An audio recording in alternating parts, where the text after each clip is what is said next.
Aujourd'hui, on va faire un rappel sur la notion du mineur d'une matrice et la relation qui existe entre mineur et le rang d'une matrice qui est déjà étudiée par avant. On va commencer par la définition, soit une matrice de type P fois n, P n colonne, et K est inférieur à l'inf de n et P. On appelle mineur d'ordre K, c'est le déterminant d'une matrice carrée de type K fois K, cette fois-ci extrait de A, qui est déduite de la matrice A, en supprimant quoi? P moins K ligne, N moins K colonne. C'est pour cela qu'on prend K, l'inf de N et P. Remarque, A n'a pas besoin d'être une matrice carrée. On va commencer d'affiler les exemples. On prend le premier exemple. C'est une matrice qui a 3 lignes, 4 colonnes. C'est quoi un mineur d'ordre 1? On supprime suivant la définition 3 moins 1, 2 lignes, et 4 moins 1, 3 colonnes. C'est-à-dire on obtient un coefficient. D'une autre manière, tous les coefficients à l'intérieur de A sont considérés comme des mineurs d'ordre 1. Un mineur d'ordre 2, c'est quoi? On supprime quoi? 3 moins 2, c'est-à-dire une ligne, et 4 moins 2, ça veut dire 2 colonnes. On donne un exemple, on supprime la ligne L2, et on supprime C1 et C3, et on obtient le mineur d'ordre 2 qui est égal à 6. C'est quoi un mineur d'ordre 3? On supprime quoi?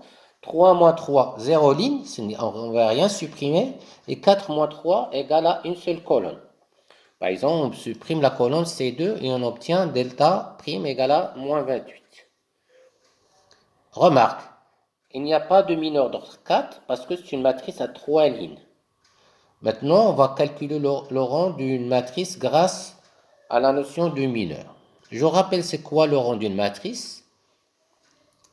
Le rang de A, c'est le rang des vecteurs colonnes de la matrice A et c'est la dimension de vecteur C1, Cn, l'espace engendré par C1 les vecteurs colonnes. Si je focalise sur ça, ça veut dire que c'est le nombre maximum de vecteurs libres parmi C1, C2, Cn. Le théorème qui est très important dans ce paragraphe, c'est le suivant. Le rang de A, c'est quoi? C'est le plus grand entier R tel qu'il existe un mineur d'ordre R extrait de A non nul. On cherche tous les mineurs, on prend le plus grand tel que ce mineur est non nul. On va donner calcul pratique pour calculer le rang d'une matrice grâce à la notion du mineur. On va supposer les conditions suivantes. Soit A une matrice de type P fois N, cette fois-ci on suppose qu'il existe un mineur d'ordre R-1 qui est non nul. Je rappelle, le rang d'une matrice, c'est le plus grand cas tel qu'il existe un mineur d'ordre K extrait de A qui est non nul. Donc cette fois-ci, pour dire que le rang de A égale à R-1, ça veut dire qu'il faut justifier que tous les mineurs d'ordre R extraits de A sont tous nuls. Et ça, au niveau pratique, ça augmente beaucoup de calculs. Parce qu'il faut chercher tous les mineurs d'ordre A, il y en a beaucoup. Donc on va se restreindre uniquement à un cas spécial. On va faire la caractérisation. Pour dire que le rang de A égale à R-1, au lieu de chercher tous les mineurs d'ordre R, il suffit de chercher tous les mineurs d'ordre R. Cette fois-ci, contenant delta R-1, il faut montrer qu'ils sont tous nuls. Donc, on va donner un exemple. On prend A, cette matrice-là, c'est de type 3 fois 4. On cherche le rang de A. D'abord, le rang de A est inférieur au minimum de 3, 4 égale à 3. Ça veut dire que n'importe quel mineur de A est inférieur ou égal à 3. On va commencer petit à petit. On va commencer le mineur d'ordre 2, après le mineur d'ordre 3, ainsi de suite. Le mineur d'ordre qui est non nul, par exemple celui-là qui est extrait de A, qui est différent de 0. Ça veut dire que le rang de A est supérieur à 2. Que le mineur extrait de A d'ordre 3 et contenant le mineur d'ordre 2, il y en a deux. Il y a delta 1, celui-là, il y en a l'autre mineur qui est delta 2. On remarque déjà d'avance que ce mineur est égal à 0. Pourquoi? Parce que C1 égale à C3. C'est l'un des vecteurs qui se ressemblent, des vecteurs, alors le déterminant égale à 0.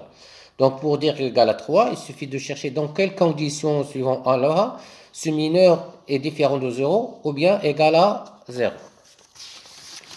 Donc ça veut dire tout simplement le rang de A égale à 3 si l'un des mineurs extraits de A d'ordre 3 est contenant delta et non nul.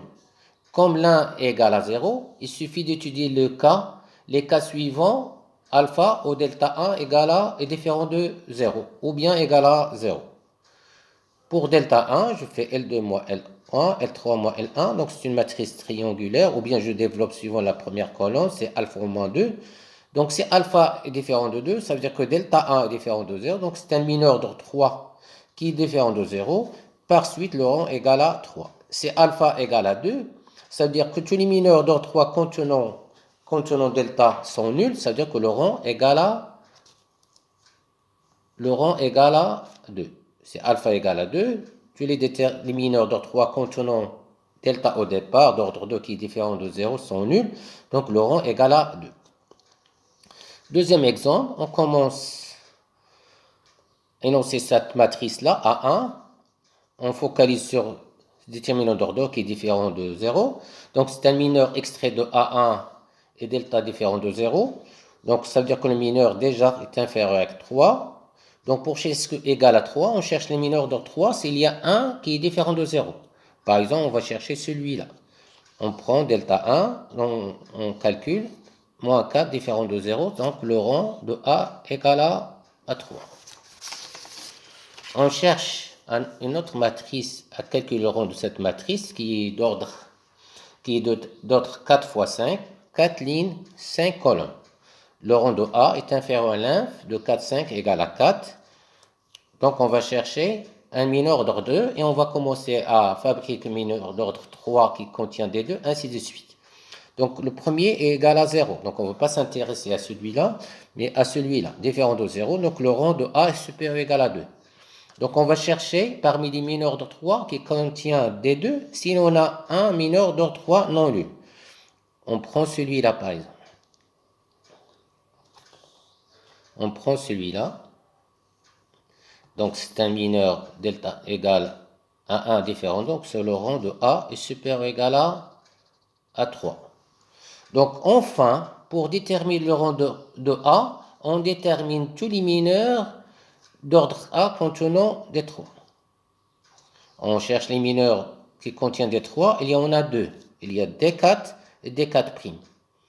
Donc si je focalise pour qui contient ça, il y a ça. Et pour contenir ça, il y a ça et le cinquième vecteur. Ça veut dire que tous les mineurs d'ordre 4 qui contient D3 sont tous nuls. Ça veut dire que le rang de la matrice n'est pas égal à 4, mais cette fois-ci égal à 3.